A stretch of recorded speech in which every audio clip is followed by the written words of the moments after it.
สบายดีพ่อแม่พี่น้องสบายดีปีใหม่เด้อฮอดวันปีใหม่แล้วเด้อพี่น้องมื้อนี้ก็วันที่13แล้วเนาะก่อนลงมาแต่ก่อนเปิดห้านก่อนนั้นน่ะเนาะเฮาก็สิมาเฮ็ดน้ำอบเนาะพี่น้องน้ำอบน้ำหอมไปหอยไว้เฮ็ดโฮดห้านนี่แหละเนาะปีใหม่ฟ้าใหม่นะคะมีแต่สิ่งดีๆเข้ามาในชีวิตเนาะซื้อได้ขายมาทำมาค้าขึ้นก็สิมามัดดอกคูณเนาะมันเลยพี่น้องนี่อันนี้ดอกคูณเด้อพี่น้องเด้อ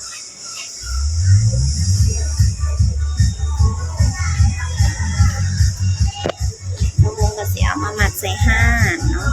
มารีวิวให้พี่น้องได้เบิ่งเลยอุ๊ยเสียงเพลงก็ดังๆ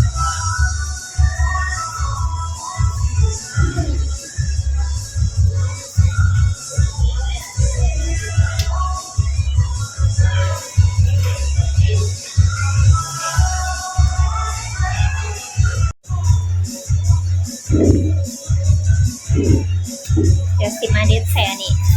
เฮ็ดน้ำอบก่อน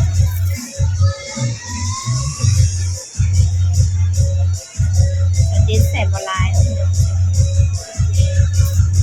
3-4 โล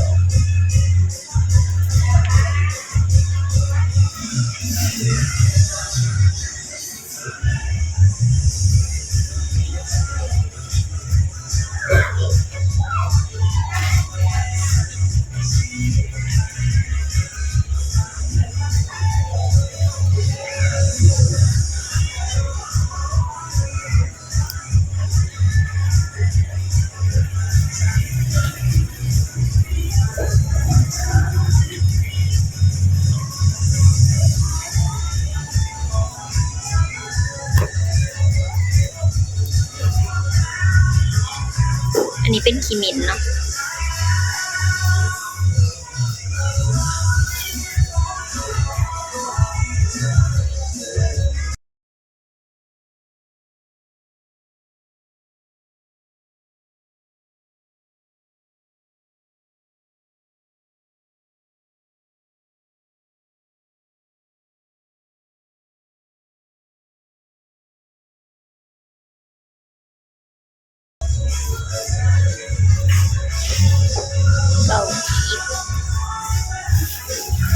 เอาน้ำใส่ก่อนเด้อ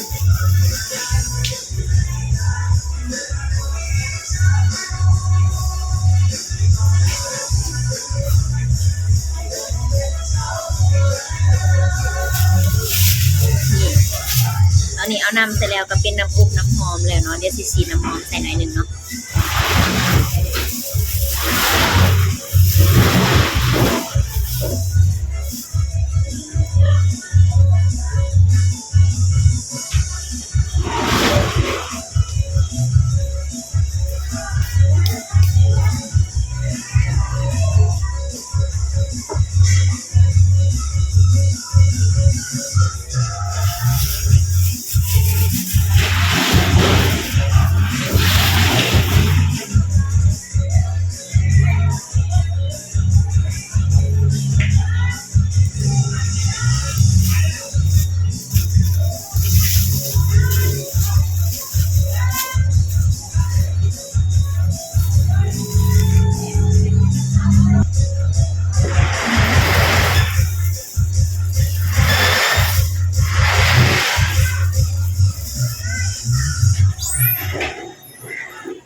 ไปทุกหานกันสิ สิใส่สิเฮ็ดจำลองให้เบิ่งก่อนประมาณนี้เนาะ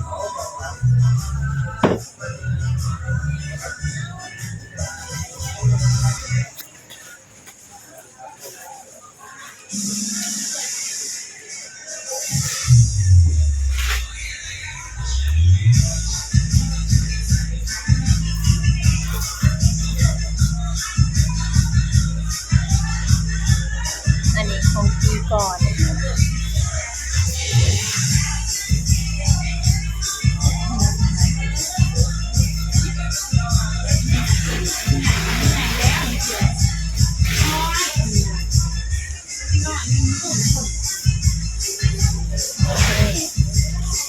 แล้วเนาะพี่น้องเนาะเดี๋ยวก็จะปิด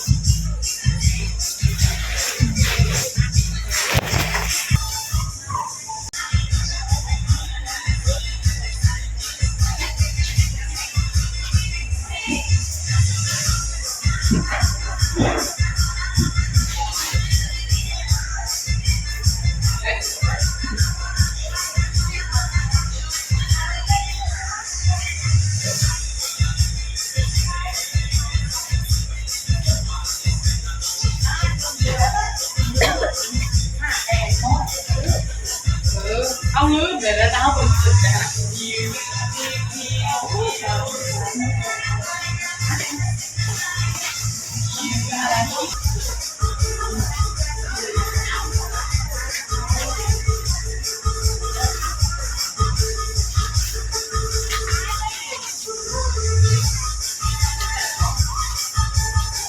เขาขึ้นบริออกเลยนะทำไมครับ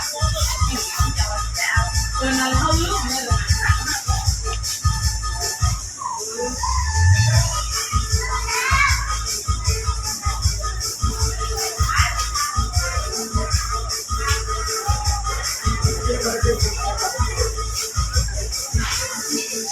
ได้ยังเนาะ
ประมาณนั้นแหละเนาะพี่น้อง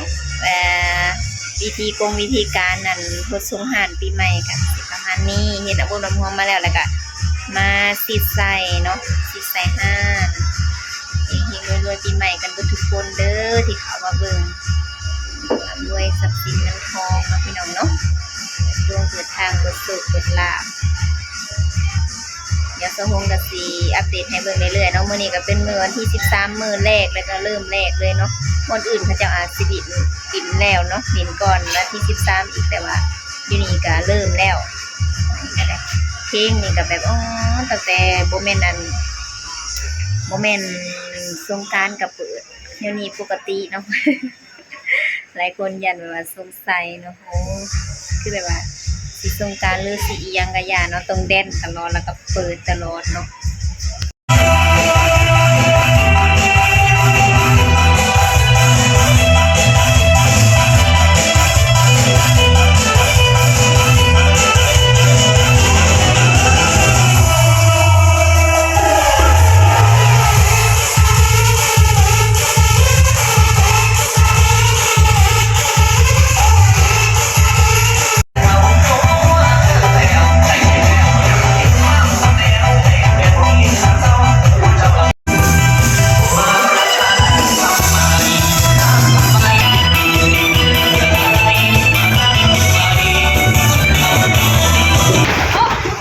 โอ้